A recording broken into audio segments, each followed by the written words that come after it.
Welcome everyone, this is Madman bringing another RSL video. Today we're going to discuss Ultra Nightmare Clan Boss Force Affinity. Again, Maneaters need to be in the 240 to 242 range, 218 to technically 238, but let's just say 218 to like 222 range for Painkeeper. 175 to 178 range for Geomancer, as long as he's DPS. Again, 4-turn cooldowns, not fully booked 3-turn cooldowns.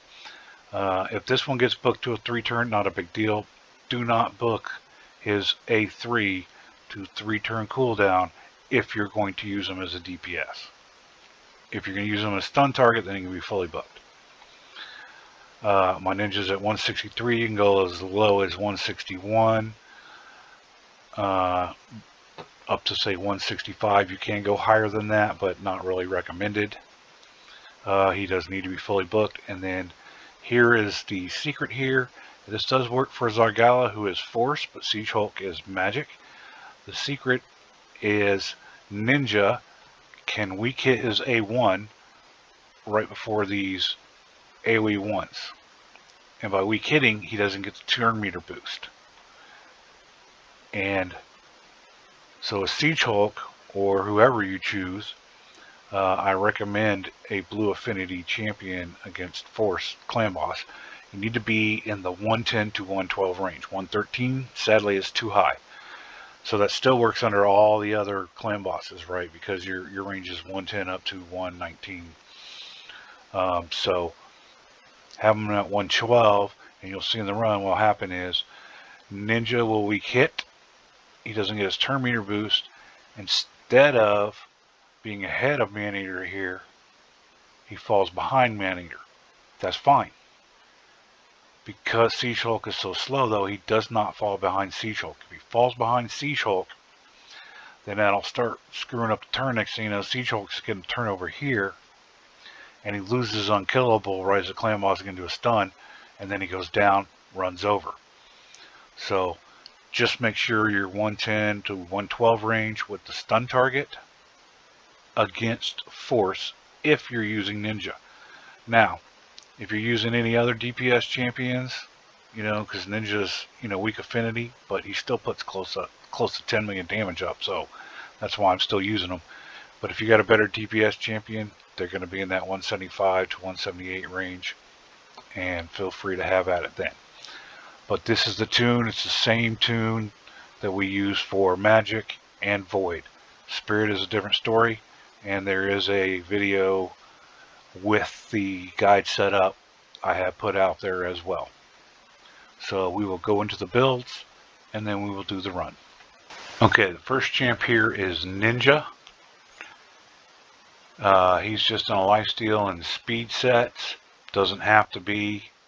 That's just what I have him in for right now. I do use him in other areas.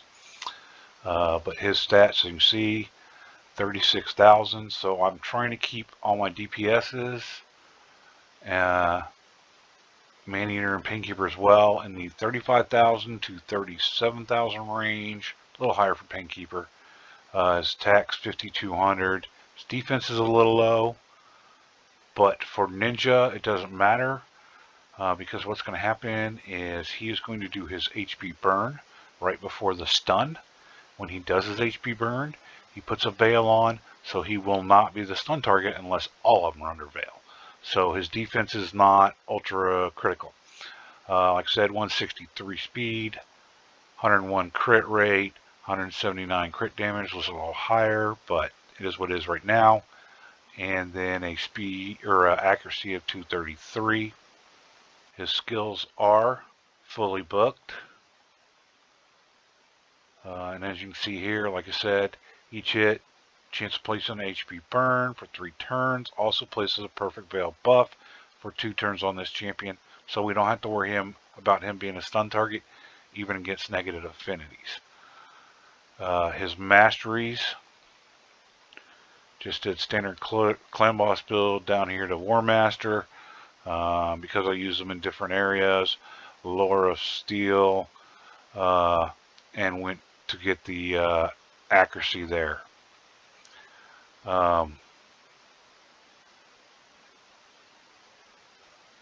Probably need to turn this off. You don't want any turn meter stuff, but it does work, so I am not too concerned about it right now.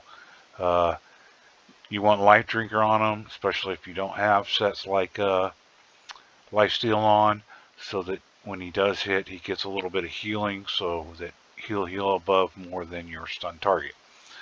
Okay, we have Maneater here. He's in a Toxic set and Immortal. It's not even completely rolled up, but we did get to the stats we wanted, between 35 and 37,000 HP for him. You want ideally probably 2100, but you can go as high as you want on the defense. For Maneater, it's the HP that's more the critical requirement there. Would like to have him some more attack, but he's at 200 attack, 240 speed, which we managed to pull off between Immortal and Toxic. 100% crit rate, 120% crit damage, but we want his accuracy to be as low as possible. I kind of want him to crit to, get a little harder hits out, but I don't want him to place his skills here. His A1 does decrease attack. We don't want decrease attack on the clan boss, especially with Geo in the mix.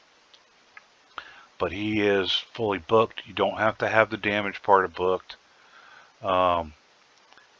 This one you don't need booked either, but the Unkillable you do have to have booked with the Unkillable and block debuffs.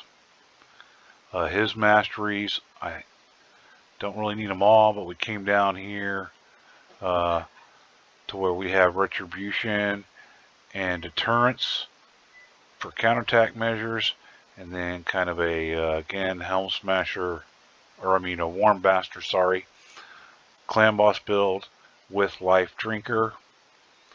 We don't want any Cyclone Magic or anything else that's going to affect the turn meter on him. So those are his masteries. Okay, Painkeeper here. Speed set, Toxic set. We again got her in the 35 to 37,000 HP range. Might want a little closer. You could probably bump hers all the way up to about 39. Again, want at least 2,000, but preferably a little bit higher defense. Got her up to 2,300 in attack, 100% crit rate, 150% crit damage, some accuracy, but for her it doesn't matter.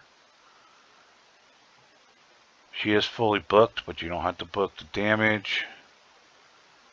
The heals, you definitely would like to have this booked, as well as to the cooldown. And her A3 you have to have fully booked as well. She is just a rare, so it's a lot easier to book her. So, why not just fully book her?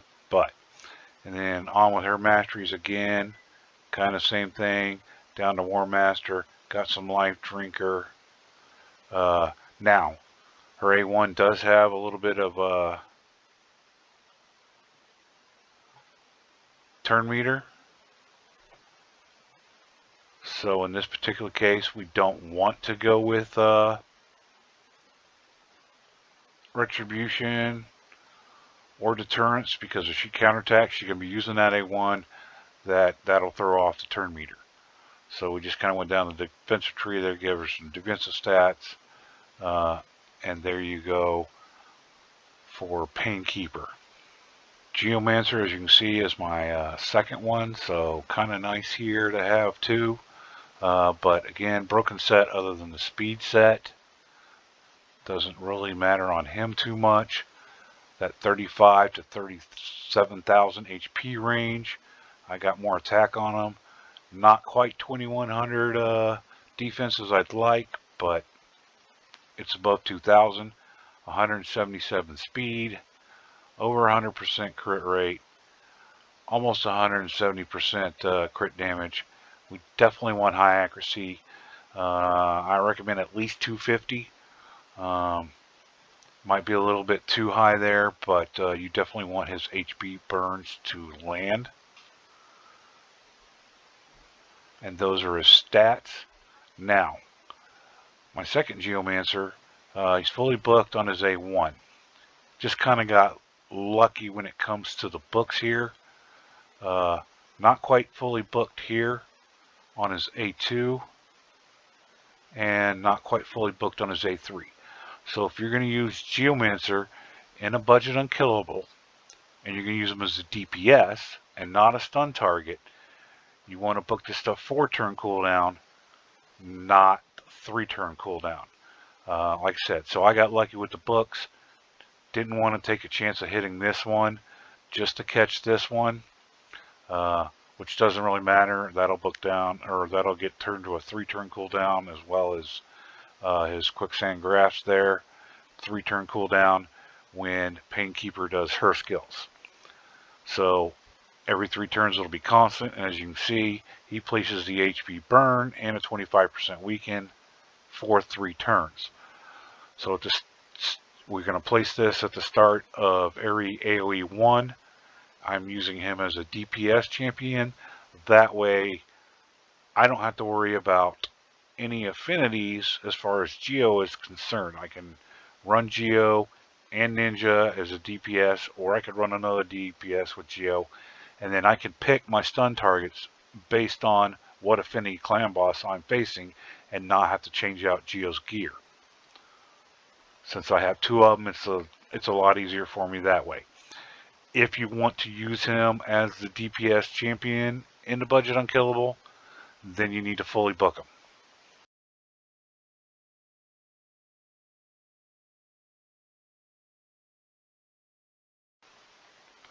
Anyway, his masteries here, again, standard clan boss to War Master with Life Drinker build.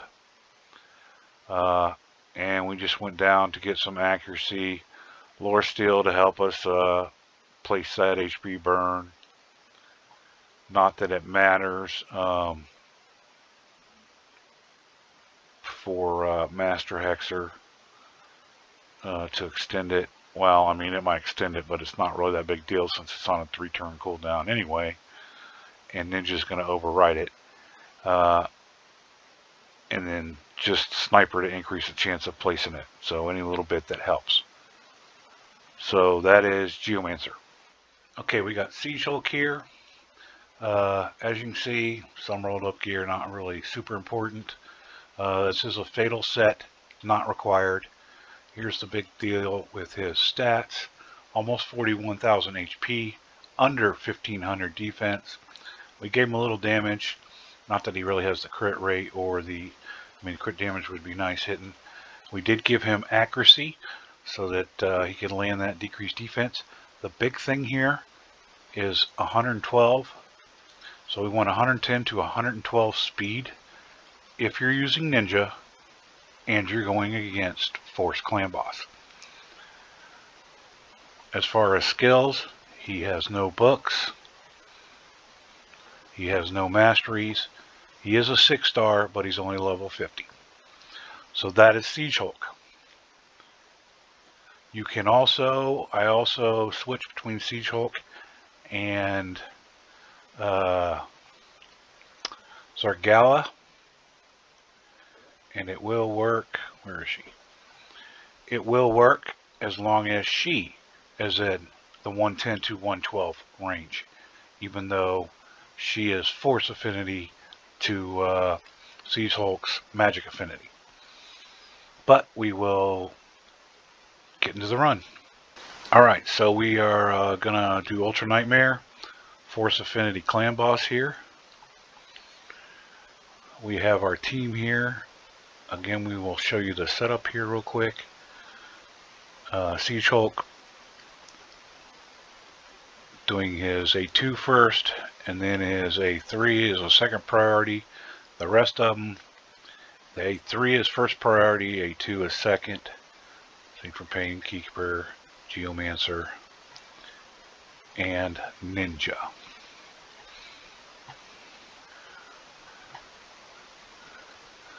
And we will start the run here.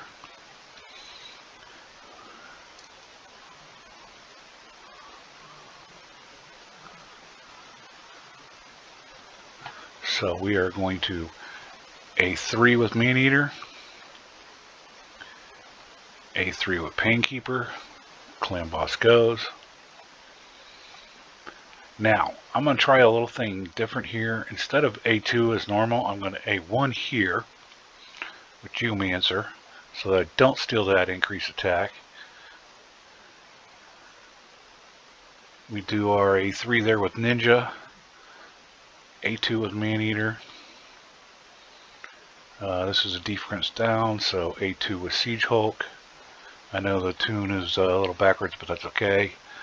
For those two, A2 for Painkeeper. It's Maneaters and Painkeepers that's most important. Now I'm going to steal it because he's only going to hit Siege Hulk, so I wanted him to hit the rest of us harder.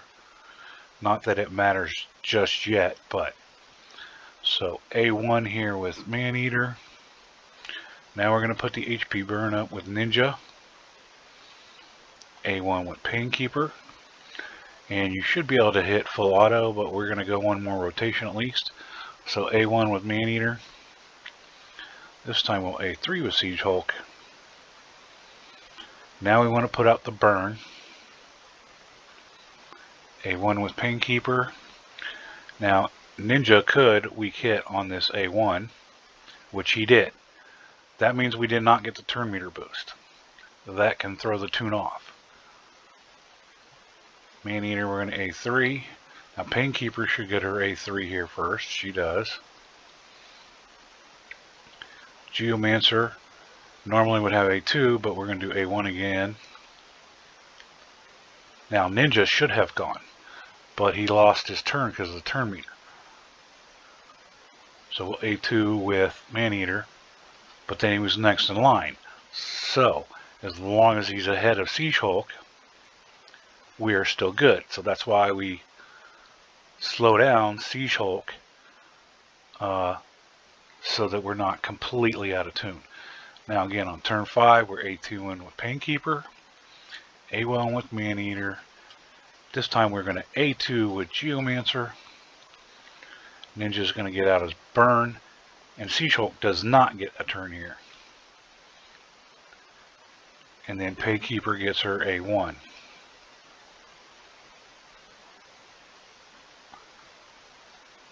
Alright, so back to Maneater's A1 as predicted. A2 with Siege Hulk. HP burn with Geomancer. A1 with Painkeeper. A1 with Ninja. He didn't weak hit that time. That's just better for us. We're going to go ahead and hit auto. And unless it falls apart, we will see you at the finish line.